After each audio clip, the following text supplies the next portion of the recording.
Hello everyone, my name is Lee McClellan, and I'm Associate Editor of Kentucky Afield Magazine, the official publication of the Kentucky Department of Fish and Wildlife Resources.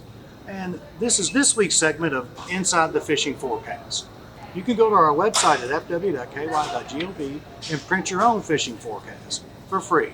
It's full of valuable information on different water bodies across the state, what species are in there, and how to catch them. Today we are at Academy Sports here in Louisville, and if you remember last week's edition, we talked about the different rods. Like here's a spinning rod, here's a baitcaster. We went over that. Now we're going to talk about the different lures, different hooks, and things that you'll need to get started.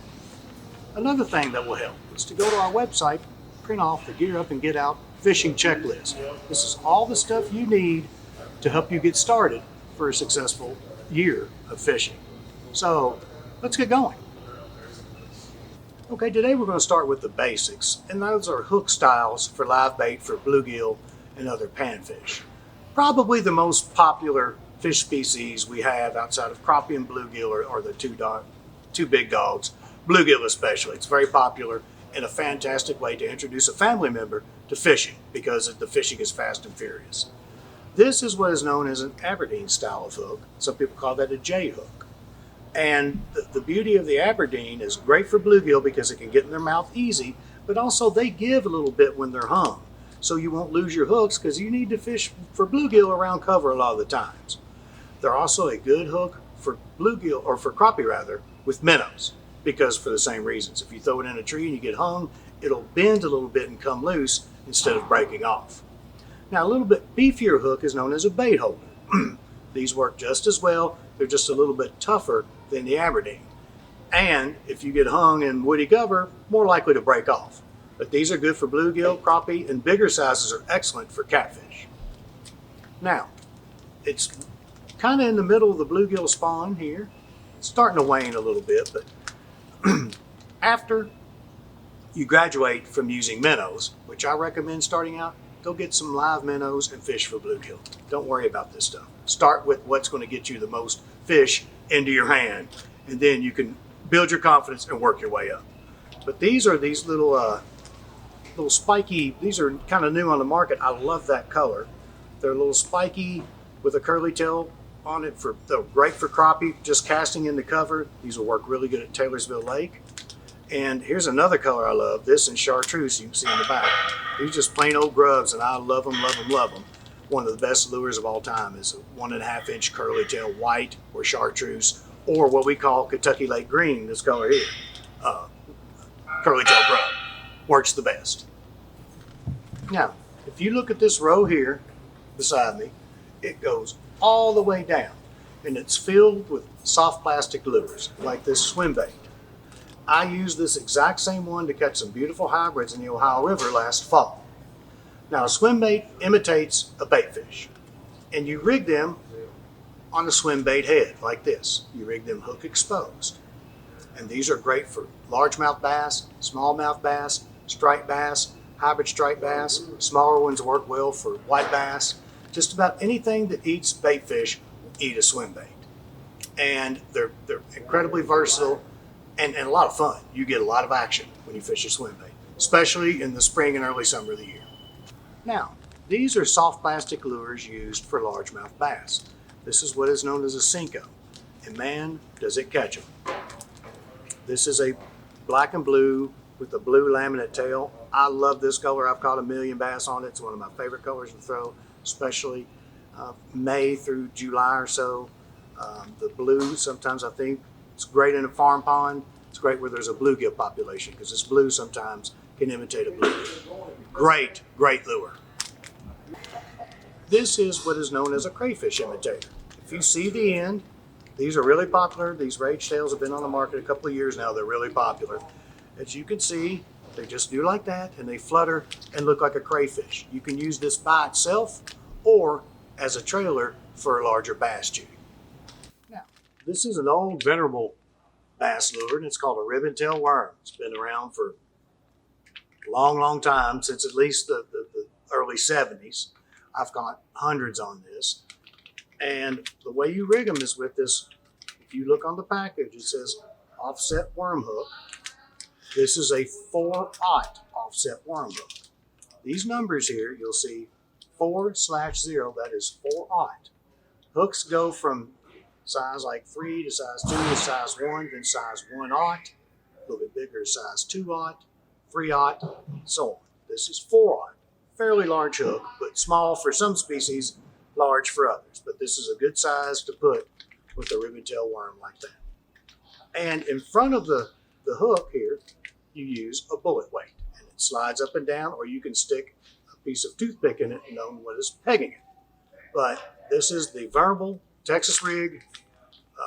You can catch largemouth in about every body of water using the good old Texas rig. Now, as you can see right here, we have a myriad of baits here on this wall. And that's because this wall is crankbaits, and there's an infinite variety of them. It could be confusing if you're just starting out. This is what is known as a suspending jerkbait. This lure is designed to go down to a certain depth and stay there.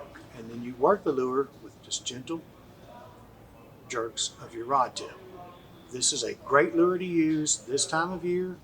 It works really well in summer when fish are a little lethargic and kind of between the top and the bottom, what is known as suspended. This will get them. It's also really good when the water is still a little bit cold, like in early to mid-spring. Works really well. Now, this is a pretty expensive lure. This is a lifelike lure that have come. You can see it's got little ridges cut in it because it does like this in the water. And these are really expensive swim baits. That looks just like a little bluegill. So if you are fishing a lake or a farm pond especially that has a good bluegill population, you want to go after a big one, this is a good lure to try. This is what is known as a square bill crankbait. They work really good when the fish are up shallow. A lot of people use these in early summer. They create a large wake on top, and bass that are kind of looking around and looking for something to eat will see this and come up and hit it. It's this lure is very popular. And here is the old deep running crankbait. As you can see, that bill at the top there dictates. Remember, the square bill has hardly any bill. This one has a really big bill, and that's designed to get down deep and wiggle along the bottom usually. This is great in a mid-depth reservoir such as Barren River Lake, or in deeper reservoirs like Lake Cumberland. If you want to get down and dredge the bottom, that's a really good thing to do, especially in summer when it gets warm. These work really, really well. And this is what is known as a lipless crankbait. These are really good because you can work them near the top by reeling it fast. You can work them in the mid-depth of the water column by reeling it medium, and you can work them on the bottom by reeling slow. These imitate bait fish, and they're very, very popular. A lot of people call these a rattle trap because that's a popular brand of these, but this is a lipless crankbait. All right, now we're in the row for spinner baits. As you can see to my left here, there's an infinite variety of them, but they all boil down to a basic few. This is a double willow leaf spinnerbait. Very popular. The willow leaves bang together and make noise. It does excellent flash. It looks like a bait fish. You can burn these a little faster. They're a very, very versatile type of spinnerbait. Now, this is one, as you can notice, these are tear shaped. This is a Colorado blade, a double Colorado blade. They make more of a thump, and you can fish them a little slower than you can the willow leaf blade. So these are great for low light conditions. They're great for murkier water because they really put out the vibrations, and bass will hone in on them and hit them. Now, this is something that's been on the market not nearly as long as a spinnerbait. This is known as a bladed jig. It has the attributes of a jig and the attributes of a spinnerbait. These really thump on the retrieve like a spinnerbait, but they look like a jig. These are very, very popular. And the last is this is the old buzzbait. This is a topwater bait, works great in low light conditions. During certain times of the year, it works all day, but man, nothing like throwing a buzzbait right before dark on a farm pond. You can smack them. So again, buzzbait, bladed jig, spinnerbait. All right. Now, what kind of line do I buy? You look at this row right here, and there's spool after spool after spool, and it can be confusing. Well, there's three basic kinds outside of fly line. This is old school monofilament. It's been around for a long time. It still works just fine. It's affordable, so that means you can afford to re-spool a lot, which I think is very important. You need to spool your line at least 3 times a year if you fish a lot. If you fish some, at least twice a year. You don't want line that's over 8, 10 months or a year old on your rod, or on your reel rather. That'll break. This is newer on the market and expensive, but this is fluorocarbon. Fluorocarbon is denser than monofilament. It's much more invisible and it's much more sensitive. However, it's expensive. This is the other main kind that's people are using more and more and more for different applications. This is braid, as you can see right here, that little stuff hanging off there, that's what it looks like.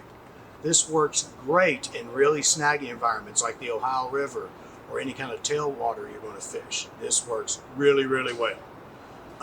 You need to use this. There's a knot called a uni knot. It's on our website. Just type in uni knot. We've got a video on how to tie it. You join this, and this is your leader. So that way you can have beef, and the castability of this stuff casts like a dream, braid does. But if you get hung and you've got 30-pound braid, it's kind of hard to break it off. You'll cut your hand. So, and for stealthy, that's not very stealthy, as you can see right there. So people use a uni knot and they tie this as a leader.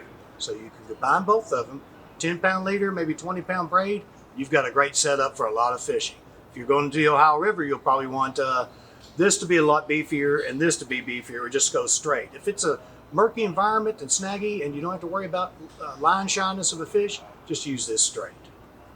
So these are your 3 main kinds of line, and they come in all kinds of varieties, all kinds of sizes.